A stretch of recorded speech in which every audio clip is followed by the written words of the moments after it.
Coffee, clouds, waterfalls, and mountain views. Welcome to our Coorg journey. Can 2 nights be enough to fall in love with Coorg? Chalo, let's find out. Around 8 am, we started our journey from Mysore to Coorg. Since we were a group of 8 people, so we traveled in a tempo traveler. You can also visit Coorg comfortably in your own car or by booking a rented cab.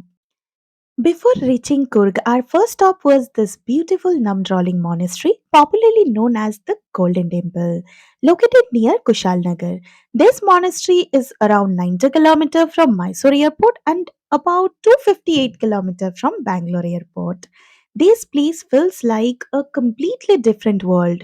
This is considered one of the largest Tibetan settlement in India after Dharamshala. This place is extremely clean and well maintained. It is one of those places where you do not feel like leaving quickly. Even though the place was crowded, the atmosphere still felt calm, positive, and very relaxing. This monastery was formed in 1963 and is home to more than 5,000 monks and nuns of the Sangha community. This monastery complex has three main prayer halls, and the main attraction here is the magnificent Golden Hall. Inside the prayer hall, you will see three massive golden statues representing Lord Buddha, Guru Padma Sambhava, and Buddha Amitayus. Do you know the most interesting part?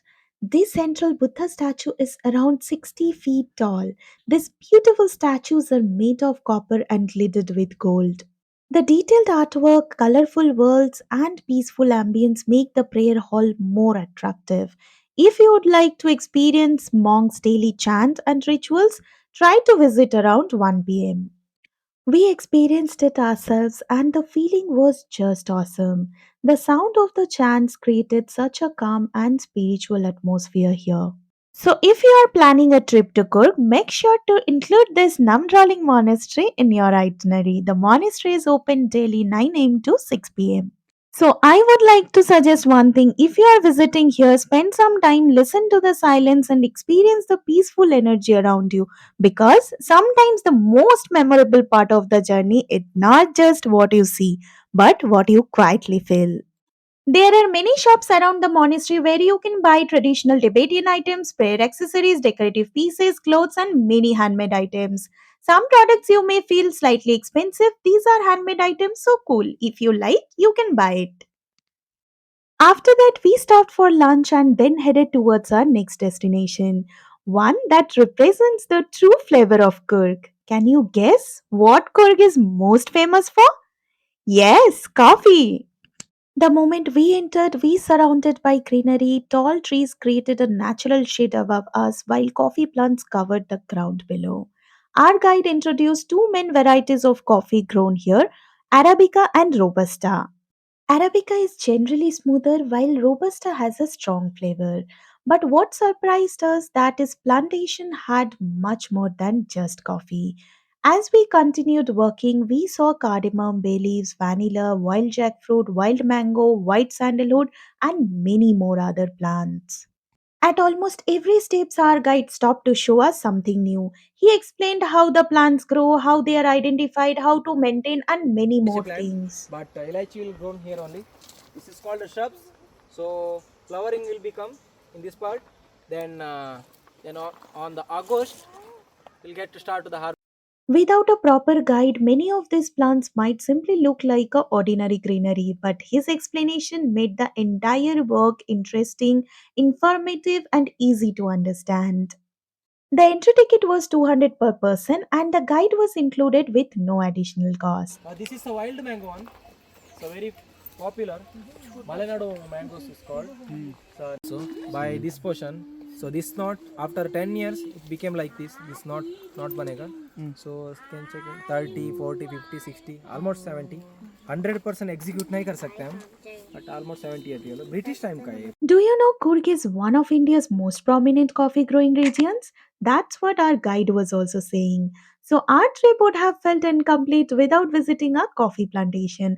And this experience was not only about seeing coffee plants, it was about discovering the journey behind the cup we enjoy every day. After completing the plantation tour, we visited their large outlet. It had pure coffee, chocolate, spices, essence, beauty products, and many more Ayurvedic products. We also got a glimpses of the chocolate making process. We found the coffee and chocolates reasonably priced, but many of the spices, essence, and Ayurvedic products felt quite expensive. So, when you are visiting Coorg, do not only drink its coffee, walk through a plantation, discover the greenery around you, because in Coorg, coffee is not just a drink, it is a landscape and an experience. While visiting, please wear proper shoes because the pathway can be uneven and muddy, and avoid taking the plantation visit during heavy rain. After exploring the coffee plantation, it was final time to visit the last destination of day one, the Raja Set. But first, let me ask you something. Can 20 rupees ticket take you to one of the most soothing and beautiful views in Coorg? Well, this place can. Welcome to Raja Set, one of the most popular viewpoints in Madikeri and once a favorite spot of Kings of Coorg. The moment we entered, the garden looked colorful, clean, and beautifully maintained. The pathways, flowers, and open green spaces made the entire place feel refreshing. Outside the garden, you will find food stalls and shopping counters. And for those who want little adventure, there is even a zip line inside available at an additional cost. Now let's come to the fact. Yes, the place was very crowded, but honestly, the moment you look beyond the crowd and see the mountains, moving clouds, and endless greenery, everything else simply disappears. The cool breeze, the changing sky, and the peaceful view make you want to sit here for a little longer. Rajasit literally means seat of the kings, as the kings of Coorg once visited this viewpoint to admire the beautiful landscape. For the best experience, try visiting around 4 p.m. to enjoy the magical evening views.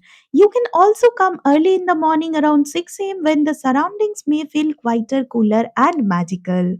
And with this peaceful view, our first day in the Coorg finally came to the end. Wow, just look at the view. This is how we started our day two in Kurg. This breathtaking foggy view from our hotel cliff edge. And honestly, the camera couldn't fully capture how beautiful this place felt in real life. That morning, the entire valley was covered in a thick blanket of fog. It was very cold, but the atmosphere felt absolutely magical. As the day progressed, the fog slowly cleared, revealing a dreamy valley surrounded by clouds. For a moment, it truly felt like we were standing above them. Whether you are on the balcony, in the dining area, or on the rooftop, every corner offers a different view of the valley. My favorite was definitely the balcony, where you can simply stand, relax, and enjoy the beautiful surroundings for hours. The room cost was around 6,500 per night in the month of June, including complimentary breakfast. Rooms were clean, staffs were very helpful, food menu was slightly limited, but enough options were available. So if you are visiting Coorg mainly for breathtaking valley views, this stay is definitely worth considering. After that, we had breakfast and started around 8:30 a.m. from our hotel. We booked a jeep safari that cost us around 3,500 for 8 people. The package was included both Kote Abbey Falls and Mandalpatti Peaks. Since this route passes through forest, only local jeeps are allowed beyond a certain point. Our first stop was Kote Abbey Falls, a place that may not be as famous as Abbey Falls, but honestly, its peaceful atmosphere and natural beauty was just awesome. Let's talk about little bit Jeep Safari. It was quite adventurous with uneven roads, greenery, and scenic forest views along the way. The moment we reached the waterfall, we were surrounded by trees, fresh air, and calm environment. Since we visited towards the end of the summer in June, the water flow was not very high. However, the surrounding greenery and peaceful setting still made the place worth visiting. What I liked most about Kote Abbey Falls was that we could sit here, enjoy the scenery, and spend some time close to nature. During the monsoon or immediately after rainy season, the waterfall becomes heavy and looks much more beautiful. So, if you have planned to visit here, you can visit in between September to February. And after this peaceful beginning, it was time to continue our thrilling jeep safari towards Mandalpatti Peak. Honestly speaking, if you are visiting Coorg, I will highly recommend not to miss this place. This is Mandalpatti Peak, a breathtaking viewpoint at around 4,050 feet located inside the Pushpagiri Wildlife Sanctuary. Private vehicles are not allowed on the final stretch, that's why we have rented a local jeep.